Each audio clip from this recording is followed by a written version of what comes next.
Wait करवाया भाई तुमने तो। कैसे हो? रमशा, मैं ठीक हूँ, तुम कैसी हो? हमेशा की तरह खूबसूरत।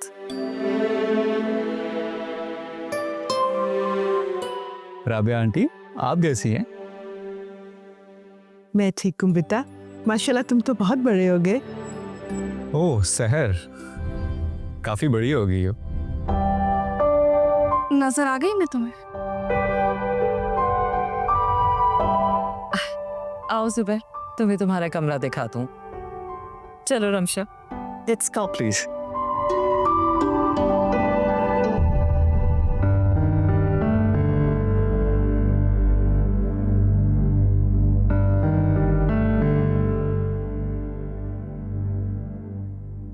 ऐसे ऑर्डर्स दे रही हैं जैसे हम नौकर हैं इनके।